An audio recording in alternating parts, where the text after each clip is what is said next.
Hi అండి. అందరూ ఎలా ఉన్నారు? బాగున్నారా? Welcome to my Telugu stories. ఈరోజు స్టోరీ కోరికలు పార్ట్ 2. ఈ రోజుకి మన ఛానల్కి 500 సబ్స్క్రైబర్స్ దాటారండి. ఇందుకు నేను హృదయపూర్వక ధన్యవాదాలు అందరికీ తెలియచేస్తున్నాను. అదేవిధంగా కొత్త వాళ్ళు ఎవరైనా చూస్తుంటే మన ఛానల్ని సబ్స్క్రైబ్ చేసుకోండి. ఇక స్టోరీలోకి వెళ్దాం.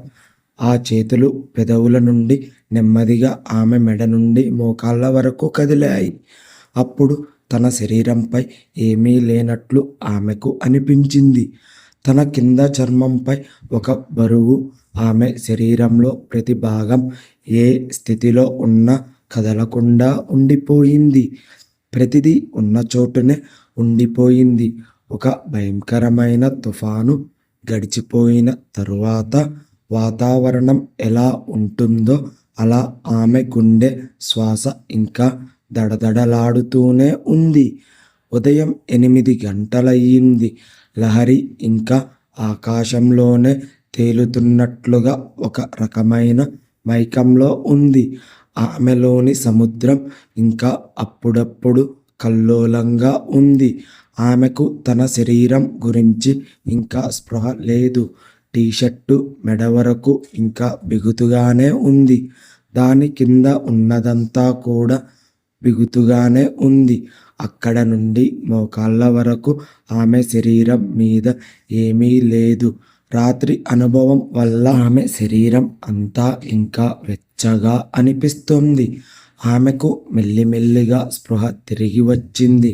కానీ మళ్ళీ నిద్రమత్తులోకి జారిపోయింది. కొన్నిసార్లు తాను ఉయ్యాల మీద కూర్చొని గాలిలో ఊగిపోతున్నట్లుగా, మరికొన్నిసార్లు పూల పడక మీద ఉన్నట్లు ఆమెకు అనిపించేది.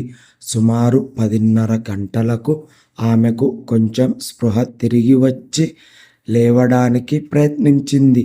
కానీ ఆమె జీన్స్ ప్యాంటు క్రిందకు ఉండటం వల్ల కాళ్ళు కదపలేకపోయింది. ఆమె కళ్ళు తెరిచినప్పుడు తనకు ఏమి జరిగిందో ఆమెకు ఏమీ అర్థం కాలేదు.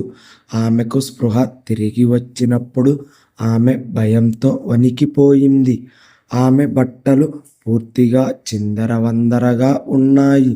దాదాపు పూర్తిగా వేరే స్థితిలో ఉన్నాయి. ఆమె ఎప్పుడూ ఇలా నిద్రపోయేది కాదు.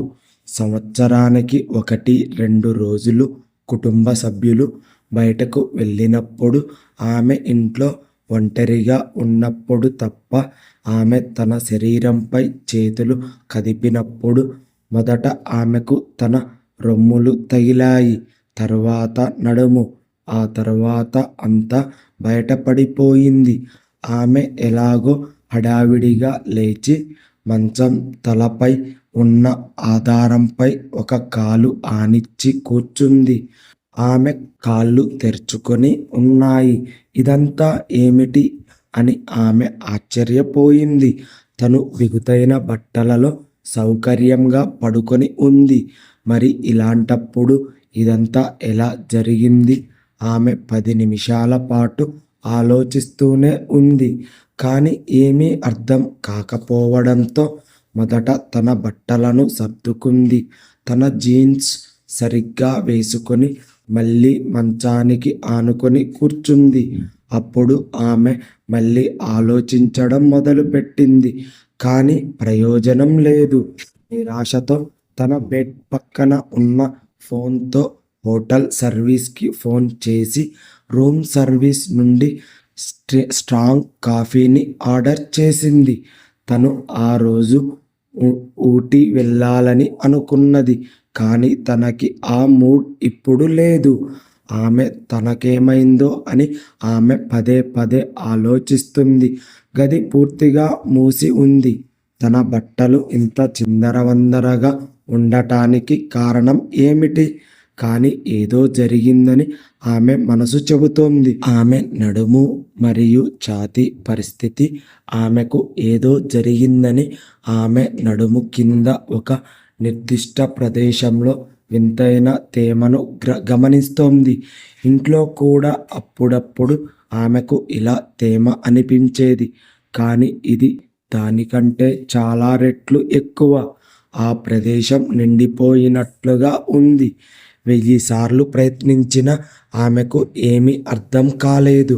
కొద్దిసేపటి తరువాత రూమ్ సర్వీస్ వాళ్ళు తలుపు తట్టారు. ఆమె తలుపు తెరచి చూడగా కాఫీ వచ్చేసింది. ఆమె మరికొన్ని నిమిషాలు ఆలోచించి మంచం మీద వెనక్కి వాలి తాగడం మొదలుపెట్టింది. మధ్య మధ్యలో కళ్ళు మూసుకొని మళ్ళీ ఆలోచిస్తూ ఆమె మేల్కొని దాదాపు గంటన్నర అయ్యింది. సమయం గడిచిపోతుందని ఆలోచించడం అనవసరం అని గ్రహించినప్పుడు ఆమె తన బట్టలు విప్పేసి కేవలం బ్రా మరియు ప్యాంటీలతో బాత్రూంకి వెళ్ళింది. కాలం గడిచింది. ఇప్పుడు ఆమె బాత్రూమ్ అద్దం ముందు నిలబడి పళ్ళు తోముకుంటోంది. తన జుట్టు చివర్లో ఒక వింత నొప్పిని ఆమె గమనించింది. దాన్ని దగ్గరగా తడిమి చూసినప్పుడు చాలాసేపటి నుండి ఎవరో తన జుట్టుని పట్టుకొని గుంజినట్లుగా ఆమెకు వింతగా అనిపించింది. ఆమె నడుములో కూడా అదే భావన. ఏదో జరిగినట్లు ఆమెకు అనిపించింది. ఆమె స్నానం చేయడం ప్రారంభించింది. ఆమెకు కొంచెం అసహ్యంగా అనిపించింది. ఆమె తన శరీర భాగాలన్నిటికీ పదే పదే సబ్బు రాసుకుంది. తర్వాత కడుక్కొని మళ్ళీ సబ్బు రాసుకుంది. ఆ తేమ అది అస్సలు పోయేలా లేదు. ఆమె చాలాసేపటి వరకు స్నానం చేస్తూనే ఉంది. తరువాత ఆమె తన శరీరాన్ని టవల్తో శుభ్రంగా తుడుచుకుని బయటకు వచ్చి ఆమె తన బ్రీఫ్ కేస్ నుండి బట్టలు తీసి వేసుకోవడం ప్రారంభించింది. ఈరోజు కూడా లహరి ఇష్టం లేకపోయినా ఆమె మళ్ళీ కొత్త జీన్స్ టీషర్ట్ వేసుకుంది. ఆమె పూర్తిగా మేకప్ వేసుకొని ఎంతో మంచి సువాసన వచ్చే సెంటును పూసుకొని ఏమీ జరగనట్లుగా తనను తాను సర్దు చెప్పుకుంది. మొదట ఆమె తన గదిలోనే టిఫిన్ తెప్పించుకోవాలని అనుకుంది. కానీ తరువాత తన ఆలోచన మార్చుకోవడానికి ఆ హోటల్ మెస్ వైపుకు వెళ్ళాలని నిర్ణయించుకుంది. ఆమె ఒక హ్యాండ్ బ్యాగ్ తీసుకొని తలుపు గడి పెట్టి టిఫిన్ ఏర్పాటు చేసిన హోటల్ మెస్కి వెళ్ళింది. అక్కడ ఎవరూ లేరు. ఆమె కేవలం బ్రెడ్, వెన్న మరియు టొమాటో సాస్ తీసుకుంది. ఆమె ఒక సీనియర్ సిబ్బందితో మాట్లాడటానికి ఆతృతగా ఉంది. టిఫిన్ వడ్డించే సిబ్బంది కాకుండా ఆ బ్రేక్ఫాస్ట్ లాడ్జిలో లహరి ఒక్కతే ఉంది. అప్పటికే చాలా ఆలస్యమయ్యింది కాబట్టి చాలామంది అల్పాహారం తీసుకొని వెళ్ళిపోయారు. ఆ హోటల్లో కొంతకాలంగా పనిచేస్తున్న వారి కోసం లహరి కళ్ళు వెతికాయి. సర్వీస్ కౌంటర్ వద్ద నిలబడి ఉన్న మిగతా వారందరూ లహరి అంత వయసు ఉన్నవాళ్లే కనిపించారు. వాళ్ళకి అంత సీనియారిటీ ఉండదు అని లహరి అర్థం చేసుకుంది. వాళ్ళు ఆహారం వడ్డించే నెపంతో లహరి వైపు చూస్తూ ఆమెతో కబుర్లు చెప్పారు. కొందరు ముందు నుండి, కొందరు వెనక నుండి ఆమెను పైనుండి కింద వరకు చూస్తూ ఉన్నారు. ఎందుకంటే ఆమె అంత అందంగా, ఆమె శరీర సౌష్ఠవం ఎంతో అందరికీ చూడాలి అనిపించేలా ఉంటుంది. కానీ ఎంతో మర్యాదగా ప్రవర్తిస్తున్నారు. తన టేబుల్పై ఉన్న వెన్నె దాదాపు అయిపోతుండగా ఒక వ్యక్తి ట్రేలో వెన్నె తీసుకొని లోపలికి వచ్చాడు. అతనికి సుమారు 60 ఏళ్ళు ఉంటాయి. సన్నగా, హుందాగా ఉన్నాడు. తాను వెతుకుతున్న వ్యక్తి దొరికాడని లహరి అనుకుంది. అతను వెన్నెను టేబుల్పై పెట్టి వెళ్ళబోతుండగా అతడిని లహరి గుడ్ మార్నింగ్, ఎలా ఉన్నావు అని పలకరిస్తుంది. ఆ వ్యక్తి కొంచెం ఆశ్చర్యంగా ఆమెకు గుడ్ మార్నింగ్ మేడం, నేను మీకు ఎలా హెల్ప్ చేయాలి అని అడుగుతాడు. లహరి నీ పేరేంటి అని అడుగుతుంది. అతను నా పేరు అయాన్ మేడం అని చెప్తాడు. ఓ ఓకే అయాన్ గారు, మీరు ఈ హోటల్లో ఎంతకాలంగా ఉంటున్నారు అని అడుగుతుంది. ఆ ప్రశ్నకు అయాన్ కాస్త ఆలోచించుకొని నేను సుమారు 40 ఏళ్లకు పైగా ఇక్కడే ఉన్నాను అని చెప్తాడు. లహరి హో నిజమా, మీరు చాలా సీనియర్ అని అంటుంది. అప్పుడు అయాన్ హఠాత్తుగా లహరి కూర్చున్న చోటు నుండి అయాన్ బయలుదేరుతూ, లహరి మేడం, మీరు ఏ గదిలో ఉంటున్నారు అని ఆమెను అడుగుతాడు. అతను అడిగిన ప్రశ్నకు లహరి అతనికి నా గది నెంబర్ 113, ఆ గది చాలా మంచి ప్రదేశంలో ఉంది అని లహరి నకిలీ నవ్వుతో అంది. అలా చెప్పగానే గది నెంబర్ 113 అని అయాన్ చాలా ఆశ్చర్యంతో అడిగాడు.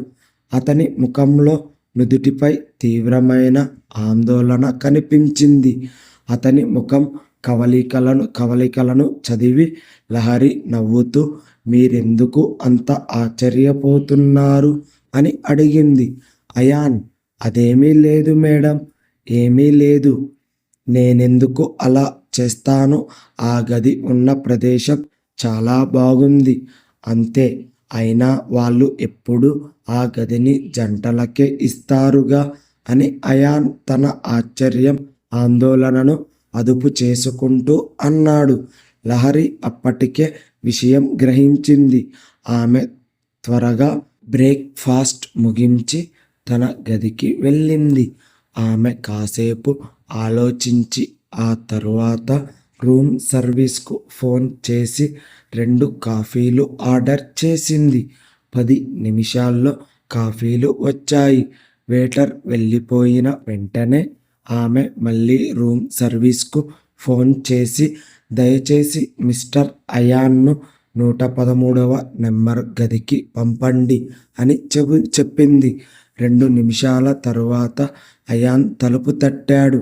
లహరి తలుపు తెరచి అయాన్ను కుర్చీలో కూర్చోమని సైగ చేసి లోపల నుండి తలుపు గడియ పెట్టింది. లహరి అయాన్ను ఎందుకు పిలిచింది? అయాన్ లహరి ఉంటున్న రూమ్ నెంబర్ చెప్పగానే ఎందుకు కంగారు పడ్డాడు? నెక్స్ట్ ఎపిసోడ్లో తెలుసుకుందాం. ఈ స్టోరీ కనుక నచ్చినట్లయితే కంపల్సరీగా వీడియోకి ఒక లైక్ చేయండి.